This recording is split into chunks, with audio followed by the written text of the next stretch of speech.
nosso Vida Melhor está de volta e a gente tem um assunto agora muito sério. Quero que todo mundo preste bastante atenção. Se você puder focar, eu acho que vai ser importante, porque a gente está vivendo aí um momento de tensão, né? A febre amarela tem causado muita preocupação. A gente já começou o ano com essa angústia e o Ministério da Saúde já confirmou mortes em Minas Gerais, São Paulo, Rio de Janeiro e Distrito Federal. E a população tem encontrado muita dificuldade para tomar a vacina. E fora as dúvidas que surgem, porque tem muita gente que nem sabe se pode tomar ou que chegou no posto e falou que não podia tomar e ficou preocupada. Para esclarecer sobre a febre amarela, saber como ela é transmitida, quais são os sintomas, como prevenir e tratar, eu recebo a médica infectologista que já trabalhou na ONG Médicos Sem Fronteiras, atualmente é infectologista do Hospital Emílio Ribas, aqui em São Paulo, e também do Hospital GESP, doutora Mariana Lago. Seja muito bem-vinda, muito obrigada por atender o nosso chamado, porque a gente precisa mesmo saber sobre febre amarela, né? Para começar, eu queria, assim, de uma forma geral, entender o que é a doença, o que é a febre amarela. Sim, a febre amarela é uma doença viral, né? Causada por mosquitos, que tem dois tipos de ciclos diferentes, né? Um ciclo que a gente chama de silvestre e um ciclo urbano. O ciclo silvestre, ele é transmitido nas florestas, nas matas, e o hospedeiro definitivo são os primatas não humanos, né? O que é hospedeiro definitivo? É quem vai acabar esse ciclo. O ciclo começa no mosquito e finaliza no macaco, né? Nos primatas não humanos. O ser humano, ele acaba sendo um hospedeiro acidental, né? Por conta aí da urbanização das florestas, do desmatamento, das mudanças climáticas, acaba que o humano acaba se infectando também. E um ciclo urbano, que é transmitido também por um mosquito, no caso, os mosquitos do gênero Aedes, e o hospedeiro final é o ser humano, no ciclo urbano, né?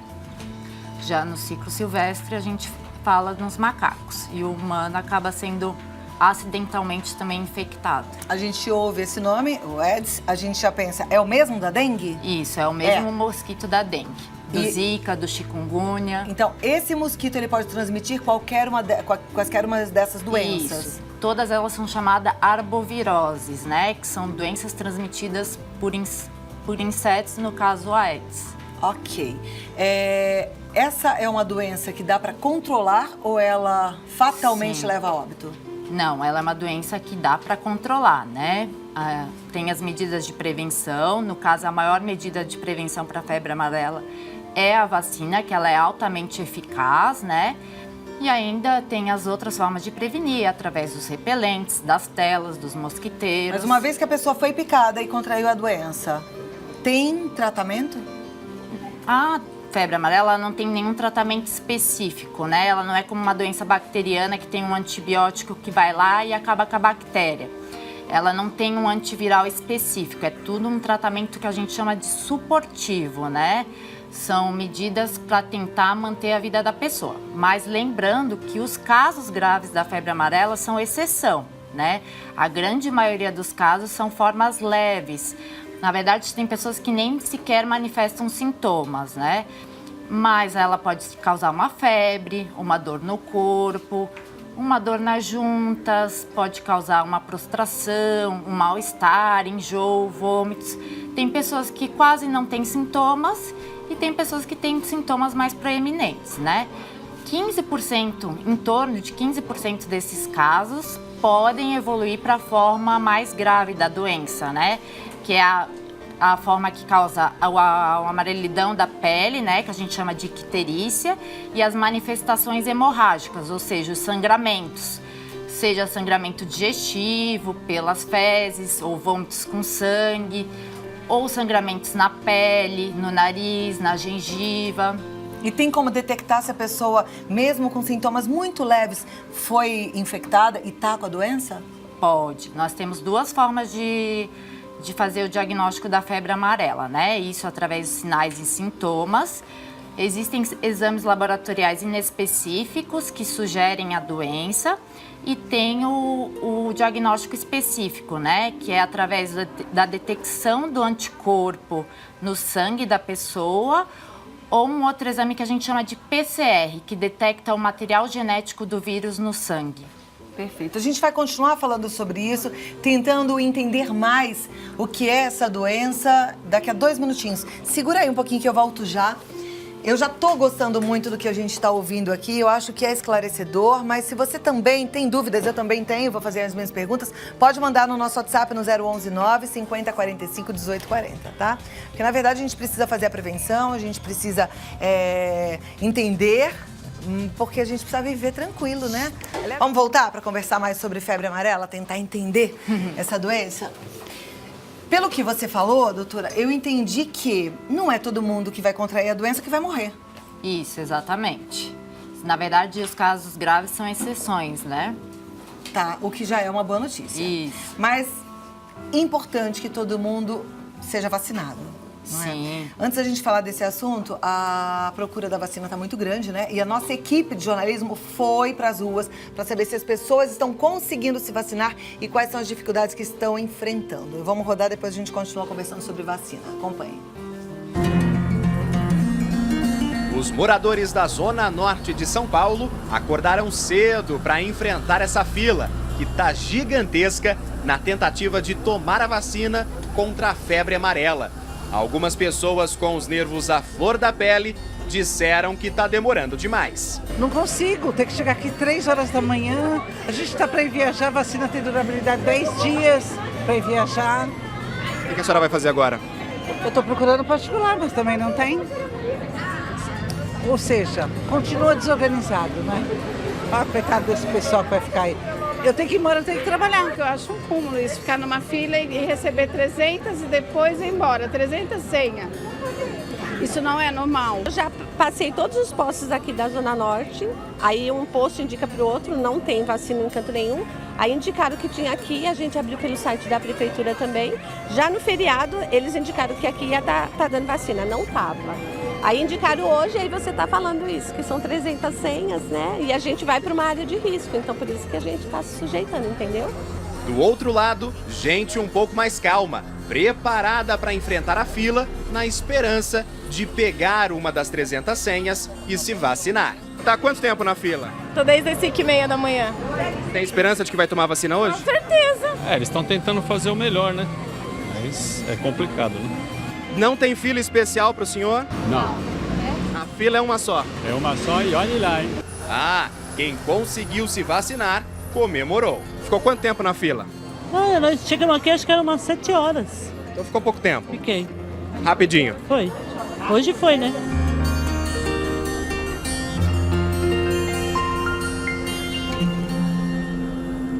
Que bom que aquela senhora conseguiu ser vacinada rapidinho, né? E alguns não estão conseguindo. Me chamou a atenção que eu vi algumas pessoas idosas e tem uma regrinha aí, né? Quem é que Sim. não precisa ser vacinado ou que não deve ser vacinado? Na verdade, existem algumas contraindicações à vacina, né?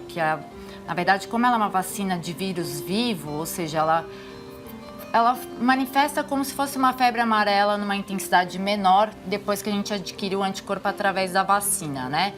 Então, tem algumas contraindicações, que são os extremos de idade, né? Crianças menores de 6 meses e os idosos maiores de 60 anos. Pessoas com doenças crônicas que podem afetar a imunidade, como, por exemplo, AIDS, cânceres, doenças do sangue, hemofilias, as gestantes e as pessoas que têm alergia a ovos ou gelatina bovina, né? Que são componentes da vacina. No caso, essas pessoas correm um risco de ter uma reação São forte mais à vacina. forte à vacina. Existem alguns casos que estão sendo investigados de óbito por conta Da da vacina, vacina, né? Mas não tem nenhuma comprovação ainda. Alguns casos já foram comprovados que realmente foi uma febre amarela vacinal, né? Mas esses casos são exceções, né? Por exemplo, a doença viscerotrópica, que é a febre amarela que a gente chama vacinal, ela ocorre em torno de 1 caso a 4 casos em 1 milhão. Então, na verdade, é uma exceção, né? Não acontece com todas as pessoas, mas tem que estar atento que também ela causa efeitos adversos graves. As pessoas ficaram muito chocadas e até bravas de mal com os macacos e a gente teve uma série de atitudes terríveis, né? A mídia já mostrou tudo isso, mas uma vez que o humano é picado e ele contrai a doença, ele também transmite a doença? ele também transmite a doença, né? Por exemplo, se a pessoa está numa região de mata e ela é picada pelo mosquito vetor, no caso da febre amarela silvestre, o hemagogos e o sabetes, a pessoa está infectada, o mosquito vai lá e pica ela, o mosquito pode ser infectado também e esse mosquito infectado pode picar outra pessoa e transmitir a doença. Na verdade, a preocupação grande é que a febre amarela se torne um evento urbano, ou seja, uma pessoa com a febre amarela esteja numa área urbana, seja picada pelo mosquito Aedes e esse mosquito se infecte pela doença e acabe transmitindo a doença para outros humanos. Os médicos, de forma geral, estão preocupados com essa doença, né? O que vocês têm sido orientados, em que sentido, como é que tá isso? Vacinar quem transita em área de risco, né? Quem está nas áreas que já teve confirmação de transmissão da doença, que sejam trabalhadores rurais, que andem por florestas, matas. Alguns municípios tá tendo um alerta, né, sobre a transmissão da doença. Então, o ideal é procurar a unidade básica de saúde mais próximo da sua casa, para procurar saber se ali onde a pessoa vive ou onde a pessoa pode ir viajar há risco de transmissão da febre amarela. Essa vacina fracionada que vai ser distribuída aí para a população, já começou em São Paulo, ela é de fato eficiente? Sim, ela é eficaz. Não existem muitos estudos em relação à vacina fracionada, mas existe um estudo que embasa a decisão, por exemplo, da Organização Mundial de Saúde em respaldar a dose fracionada, que aconteceu na República Democrática do Congo, quando teve uma epidemia em 2016. Como eles não tinham vacina suficiente, foi usada a dose fracionada e comprovou-se realmente que há a eficácia da vacina como a dose padrão.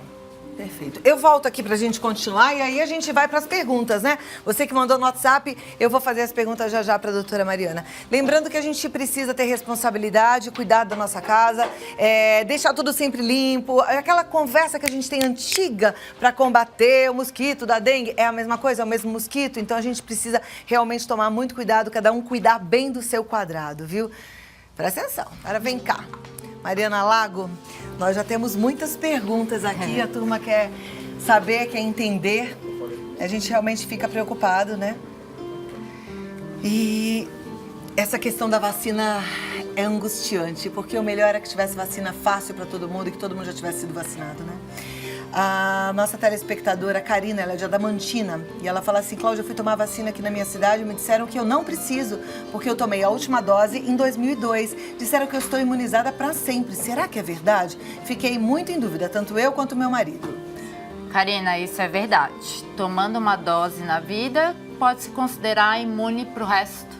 Isso mudou, isso nos assusta, porque assim, antigamente a gente tinha que tomar vacina da febre amarela de 10 em 10 anos. Eu fui tomar no final do ano porque a minha tinha vencido em julho, eu ia para o Tocantins e eu também não tomei a vacina. Aí eu fiquei pensando, será que realmente mudou? Isso é do Ministério da Organização Mundial de Saúde ou é coisa de brasileiro que não tem vacina? Não, isso é uma orientação dada pela Organização Mundial da Saúde. O Ministério da Saúde adotou essa medida de dose única. Na verdade não é uma medida, né? Que existe hoje comprovação científica que uma dose única da vacina confere imunidade para o resto da vida. Foi adotada desde 2017 e essa é a orientação. Já fez a vacina, não precisa mais tomar nenhuma dose. Perfeito. A Sabrina de Castro, ela quer tirar uma dúvida, a gente já falou aqui, mas vamos deixar mais claro. Ela é de Contagem, em Minas Gerais. Ela fala, mas de onde vem essa doença para o mosquito? Como o mosquito é infectado? Então, a febre amarela, ela vem de um vírus, né? E esse vírus, ele é de origem africana e já de séculos passados veio da África para o Brasil na região amazônica. E da região amazônica, agora tem vindo mais para as áreas mais urbanas por conta do desmatamento, da invasão de áreas de mata pelos seres humanos para viver, para construir casas e também por conta das mudanças climáticas, como por exemplo o El Niño, o aquecimento global, acaba que o vírus circula aí em regiões mais próximas ao homem. Ok. A Flávia, ela diz, amo o seu programa, seu alto astral. Obrigada, Flávia. Ela gostaria de saber se depois que tomar a vacina de febre amarela, quanto tempo ela deve esperar para fazer um hemograma para outra finalidade de saúde, sem ser a febre amarela. Deve aguardar em torno de uns 15 dias, tá? E ela está perguntando se pode alterar as taxas no hemograma depois de tomar a vacina. Sim, como a vacina, como eu já comentei, é de um vírus vivo, ela pode provocar como se fosse uma mini febre amarela. Então, algumas pessoas, por exemplo, podem ter até reações adversas à vacina, né? Um pouquinho de febre baixa, um pouquinho de dor no corpo, uma febrinha, uma dor de cabeça leve. E então pode também alterar um pouco os exames laboratoriais, tá? Ok. A Vanessa Maia, ela é de Marília. Ela fala, tem uma pergunta para a doutora em relação à febre amarela. Minha filha tem 1 ano e 5 meses, não tomou a vacina e acabou de tomar antibiótico, amoxicilina, devido a uma laringite. Ela já pode tomar a vacina? Já, se ela estiver bem, sem nenhum sintoma relacionado à laringite, pode tomar a vacina sim. Perfeito. A Elisângela, ela é de Salto, aqui em São Paulo. Ela diz, estou gestante de 1 mês e 9 dias. Tem risco tomar a vacina de febre amarela? Não é recomendável a vacina para gestantes, né? Por conta que a gravidez também pode causar alteração da imunidade. O ideal seria ela conversar com o médico que está fazendo o pré-natal, seja o médico da unidade básica de saúde ou ginecologista, para pesar aí o risco-benefício de fazer a vacinação.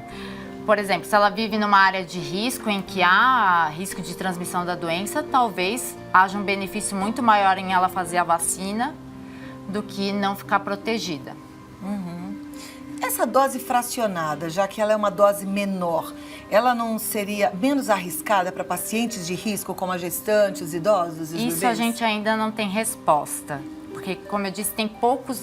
Na verdade, existem 2 estudos em relação à vacina fracionada, mas até o momento acredita-se que ela cause o mesmo tipo de reação adversa do que a dose padrão. A febre amarela, como algumas doenças, se a gente tratar logo no começo, o risco dela ficar grave é menor ou não? Não. Mas a detecção rápida é muito mais seguro para que, caso ela evolua para uma forma grave, a pessoa já tenha aí uma assistência médica, uma assistência de saúde, né? No caso da dengue, existem alguns medicamentos que a gente não pode tomar se a gente tiver suspeita de dengue. No caso da febre amarela, a gente tem que evitar? O mesmo acontece para a febre amarela. Deve-se evitar o uso de anti-inflamatórios, o uso de aspirina, o ácido acetilsalicílico deve-se evitar, pois pode aumentar o risco de sangramento. E vamos falar um pouquinho dos sintomas que a gente ainda não falou, né? Sim. Quais são os primeiros sintomas? Onde é que a pessoa precisa ficar atenta que pode ser uma febre amarela? Febre, que tem aí duração até 7, 10 dias, mais que isso provavelmente não é febre amarela. Febre de 7 a 10 dias, alta, baixa, como é? Febre alta. Febre alta. Isso. A febre amarela acontece em 3 etapas, né? Essa primeira etapa pode acontecer uma febre mais alta, acima de 38 graus, 38,5, uma dor no corpo, uma dor nas juntas, enjoo, vômito, um mal-estar. E aí ela costuma durar em torno de 3 a 6 dias. Aí existe o que a gente chama de remissão ou fase de recuperação, né? Que a pessoa tem como se fosse uma melhora desses sintomas, eles ficam menos importantes. Isso pode durar de 24 a 48 horas. E aí existem os casos que vão evoluir para a forma mais grave da doença, né? Que aí pode acontecer o amarelidão e os sangramentos. Como eu disse, de gengiva, nariz, fezes, vômitos ou através de catarro. Aí que se a pessoa está apresentando esses sintomas, que são um alarme para a forma grave, deve procurar assistência médica imediatamente. E se tiver com esses sintomas graves, não tem cura, não tem como tratar? Não, o tratamento é de suporte. É aflitivo, né? Sim. E a gente fica aí torcendo para que essa vacina dê conta, para que comece a fazer logo essa distribuição dessa vacina fracionada para toda a população do Brasil, porque a gente sabe e fica assustado porque as coisas podem acontecer de forma rápida, né? Sim. E a gente torce para que não. Doutora Mariana Martins, muito obrigada por ter vindo. Prazer em recebê-la. Poderia fazer uma observação? Claro. Eu comentei sobre as contraindicações da vacina, né? Mas lembrando que elas não são absolutas, né? Deve-se conversar com o médico que assiste a pessoa, né? Procurar o seu médico para saber se pode fazer a vacina ou não. Seja os idosos, ou as crianças menores de 9 meses, ou as pessoas que têm doença crônica. A pessoa, em conjunto com o seu médico, vai decidir aí se há um benefício em fazer a vacina ou não. Pelo que eu tô entendendo, se a pessoa tiver em condição boa de saúde, o melhor é vacinar. Isso, exatamente. É a melhor forma de prevenir. Perfeito. Muito obrigada. Até a próxima. Obrigada. Qualquer novidade, volta aqui para contar pra Pode gente. deixar. Né? A gente precisa saber.